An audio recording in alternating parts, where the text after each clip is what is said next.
dia desse vai.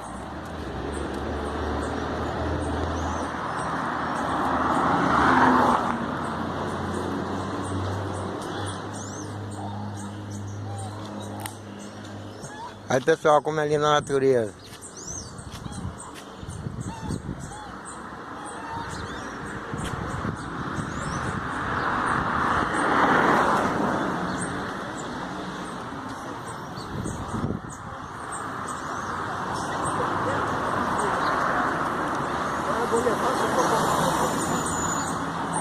Olha que maravilha.